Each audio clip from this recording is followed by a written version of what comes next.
ये निर्देशांक है। हम मान लेते हैं पहले कि ये एक चतुर्भुज है।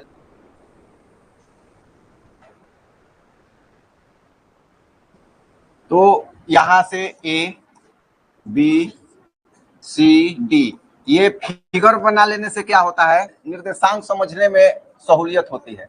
-1 -2 1,0 कोई भी किसी को रख सकते हैं, लेकिन जैसे दिया है वैसे कर देते हैं। -1,2 और ये क्या है -3,0। अब दूरी का सूत्र तो सबके दिमाग में फिट हो गया होगा, बार बार सूत्र लिखना जरूरी नहीं है। एग्जाम में जाएंगे तो पहले दूरी का सूत्र लिख देंगे। तो यहाँ पहले हम निकाल लेते हैं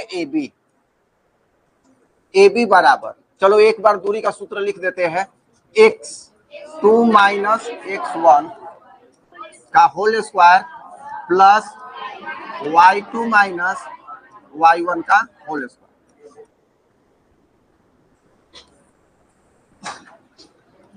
अब यहां से यहां की बात हो रही, तो 1 + 1 माइनस 2 बार हुआ ना, तो 1 जोड़ 1, कहीं किसी को दिक्कत हो तुरंत पूछ लेना है, ठीक है।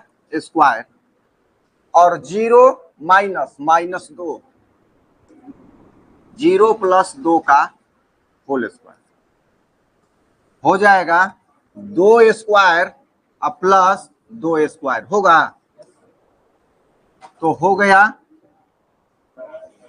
2√2।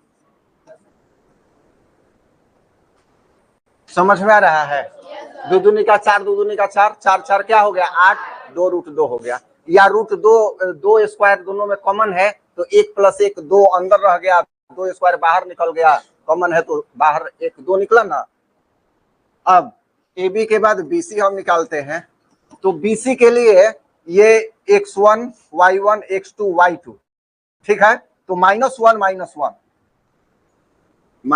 का होल स्क्वायर प्लस 2 - 0 का होल स्क्वायर होगा, बराबर ये हो गया -2 का होल स्क्वायर प्लस 2 का होल स्क्वायर।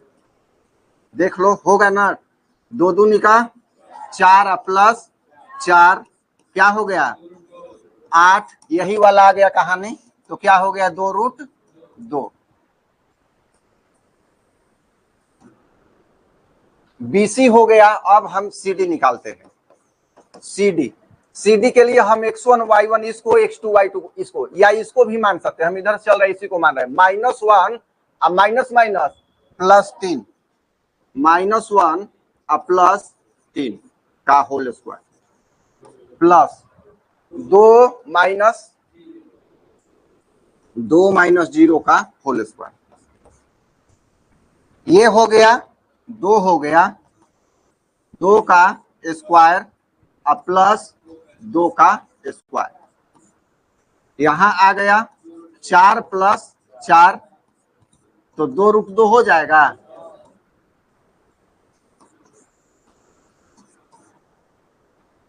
तीन भुजा निकाल लिए। अब एडी, चलो एडी बराबर एडी हम बोलते हैं तो पहले x1 y1 x2 y2, ठीक है। तो -1 +3, माइनस प्लस हो जाएगा ना, +3, या चाहो तो उधर से भी कर सकते हो, -3 + 1 ऐसे भी हो जाएगा। -1 + 3 का होल स्क्वायर प्लस -1, अच्छा चलो उधर से ही हम कर देते हैं, इसको x1 y1 x2 y2 मान लेते, तो -3 और +1, बात वही है, जब उधर से चले हैं तो उधर से ही आएंगे। 0 और -2,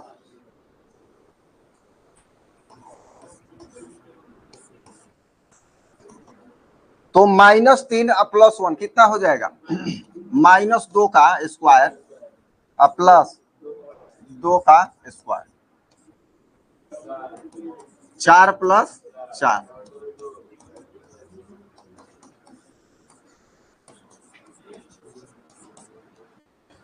अब चारों भुजा निकल गया, चारों भुजा निकल के क्या आया बराबर आया। अब विकर्ण चेक कर लेते हैं कि बराबर होगा तो वर्ग, नहीं तो समचतुर्भुज। अच्छा ठीक है, ठीक है, ठीक है। तो विकर्ण AC AC -1 -2 और -1 2 विकर्ण AC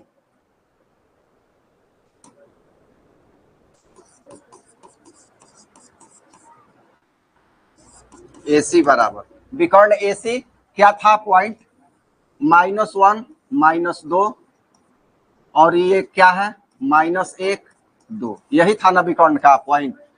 तो -1 + 1 का होल स्क्वायर और प्लस 2 और माइनस माइनस +2 का होल स्क्वायर और सबका अंडर रूट, ये हो जाएगा 0 0 स्क्वायर और ये हो जाएगा 4 स्क्वायर।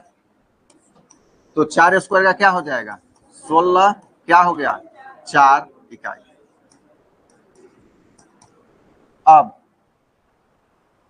एक और विकर्ण है BD, तो 1 0 और -3 0, ये हिंट के लिए लिख लेते हैं। तो विकर्ण, एक विकर्ण निकालने से क्या होगा, दोनों निकालना पड़ेगा। एक विकर्ण ये हो गया BD, BD हो गया -3 -1 स्क्वायर प्लस 0 0 -0 का स्क्वायर -4 का स्क्वायर प्लस 0 स्क्वायर 16 4 इकाई। हाँ, तो चारों भुजा बराबर और दोनों विकर्ण बराबर है तो क्या है वर्ग है। ठीक है, बिना ये कितना निकाले हैं 4 और 2 6, अगर कोई एक भी कम निकाला है तो उसका मैथ सही नहीं है। ये दोनों विकर्ण निकालना पड़ेगा, चारों भुजा निकालना पड़ेगा, तभी डिसाइड करेंगे कि ये वर्ग है कि क्या है। अन्यथा समचतुर्भुज भी हो सकता है, उसकी चारों भुजाएं भी क्या होती है बराबर होती है। ठीक है ना, तो दोनों विकर्ण बराबर आ गया। चलो लिखो, चलो समझने के लिए यहां भी हम एक चतुर्भुज बना लेते हैं और चारों कोऑर्डिनेट को 4 भुजा बिंदुओं पर लिख देते हैं ABCD ABCD। ये है -3,5, ये है 3,1 और है 0,3 और है -1, -4। ये अभी हम भी नहीं जानते हैं चतुर्भुज बनेगा कि नहीं, हम समझने के लिए चतुर्भुज बना लिए, जैसा कंडीशन कहेगा उस तरह से हम लोग काम करेंगे। तो AB बराबर, एक बार सूत्र लिख देते हैं, x2 - x1 का whole square plus y2 - y1 का होल स्क्वायर। तो हो गया, देखो यहां से यहां 3 + 3 माइनस माइनस प्लस होगा ना, 3 + 3 का होल स्क्वायर प्लस 1 - 5 का होल स्क्वायर। जो लोग बना लिए हैं देखते चलेंगे, कोई मिस्टेक होगा तो बताना है। 3 3 6 का स्क्वायर प्लस -4 का स्क्वायर, क्या हो जाएगा 6 6 के 36 और 4 4 का 16, क्या हो जाएगा 52 √52। हाँ चलो कर देते हैं 2√13, क्या इकाई या मात्रक। अच्छा आंसर में क्या देता है, इकाई की मात्रक, कुछ नहीं देता है, ये सब तो दिया नहीं होगा पहले वाले में। BC 0 - 3 स्क्वायर प्लस 3 - 1 का होल स्क्वायर। तो 0 - 3 क्या हो गया -3 का होल स्क्वायर प्लस 2 का स्क्वायर होगा ना। ठीक है, 9 प्लस 4 क्या हो गया √13।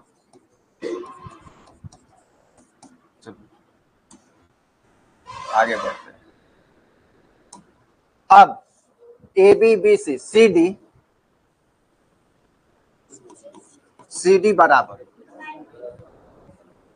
बराबर इसको हम -1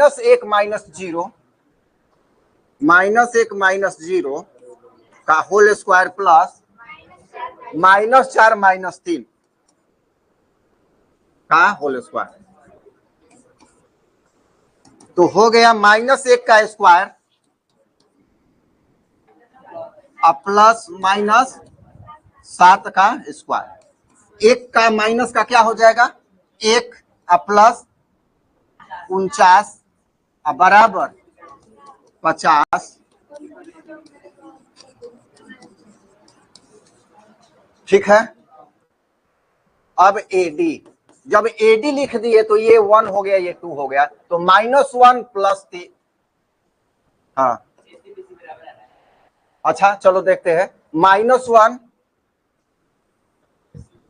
+3 का होल स्क्वायर, -1 + 3 का होल स्क्वायर। ठीक है। और प्लस -4 -5 का होल स्क्वायर। ये हो गया 2 प्लस हो गया 2 का स्क्वायर प्लस -9 का स्क्वायर। हाँ तो हो गया 4 प्लस 81 √85। चारों भुजा निकल गया ना। अब निर्धारित कर लेते हैं विकर्ण AC। तो यहां पर AC विकर्ण के लिए 2 कोऑर्डिनेट, A के लिए क्या है -3,5 और B AC के लिए 0,3। ये हम हिंट के लिए लिख लिए हैं।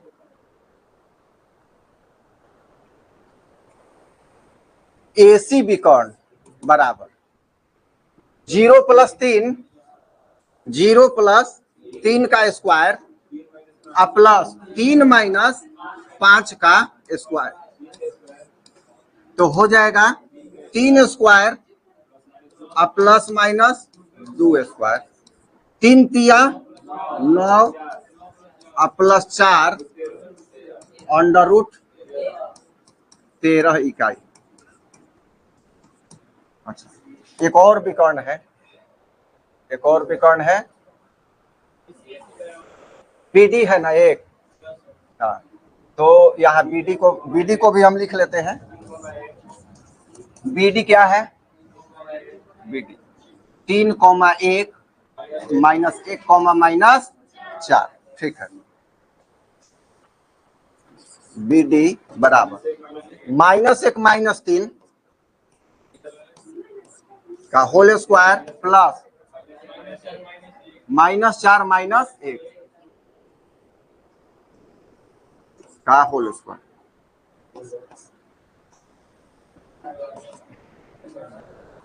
ठीक लिखा है ना -1 -3 -4 -1। ठीक है। तो -4 का स्क्वायर प्लस -5 का स्क्वायर क्या हो गया 4 का 5 5 क्या हो गया 41 इकाई।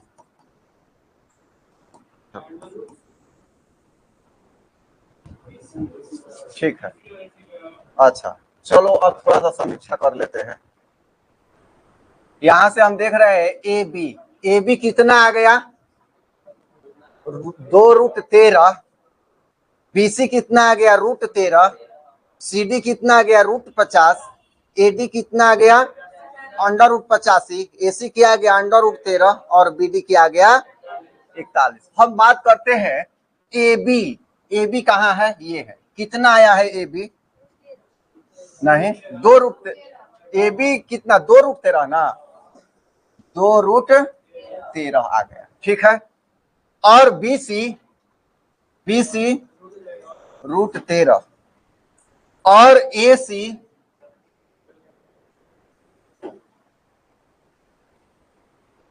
कितना आ गया √13 ना AC √13। अब देखो ये एक ऐसा त्रिभुज बना, ये एक ऐसा त्रिभुज बन गया जिसमें एक भुजा की लंबाई शेष 2 भुजा की लंबाई के बराबर है। देख लो √13 जोड़ देंगे तो क्या हो जाएगा √2√13 हो जाएगा। और कल एक नोट्स लिखवाए थे कि जब 3 बिंदु, यहाँ 3 बिंदु है, एक है A, एक है B, एक है C। तीन बिंदु से बना तीन भुजा में किसी भी दो भुजा का योगफल तीसरी भुजा के बराबर हो जाए तो वो त्रिभुज नहीं बनेगा। मतलब त्रिभुज नहीं बनने का मतलब संरेखी होंगे, संरेखी होंगे। ये लिखवाए है कि नहीं? तो ए बी सी क्या हो गए? संरेखी हो गए। मतलब यहां है ए, यहां है बी और यहां है सी, या यहां है ए, यहां है बी, यहां है सी, तीनों एक ही रेखा पर है। तो अब ये जो त्रिभुज है इसको फैलाओ, इसको इस तरह से फैलाओ कि ए और सी इधर एक लाइन में हो जाए। तो ए सी एक लाइन में हो गया, बी बीच में नहीं आ गया। तो अब ये जो है ये तो खत्म हो गया, ये तीनों संरेखीय। तो चतुर्भुज बना कहां से? चतुर्भुज बना, ये तीनों एक ही रेखा है, एक ही रेखा है। मतलब ए बी यहां से अगर किल है तो ए सी सीधा हो गया। मान के चलो ए सी क्या हो गया? सीधा हो गया। तो बी इसके बीच में नहीं आ जाएगा। तो अब ये जब एक रेखा हो गया और इसको मान लो अलग भी है तो खूब बनेगा, तो त्रिभुज बनेगा। चतुर्भुज तो बनेगा नहीं, या संरेखी होगा। समझ में आ रहा है? तो ये ए बी सी संरेखी हो गए। अब कोई कहे कि क्यों हो गए? तो ये जो है 13 और 13 मिलके 2 रूट 13 होगा। 1 रूट 13, 1 रूट 13, 2 रूट 13, और ये एक भुजा जो है 2 रूट 13 है। इसका मतलब इस त्रिभुज एबीसी की बात करते हैं तो इसकी दो भुजा की लंबाई का योग तीसरी भुजा के लंबाई के बराबर होता है। तो ये तीनों बिंदु क्या होंगे? संरेखी होंगे। जब संरेखी हो गए मतलब एक ही लाइन पर जब 3 बिंदु हो गए तो चौथा कहीं भी रहे तो चतुर्भुज बनेगा। त्रिभुज बन सकता है, चतुर्भुज नहीं बनेगा। आंसर में देखो तो लिखा है चतुर्भुज नहीं है।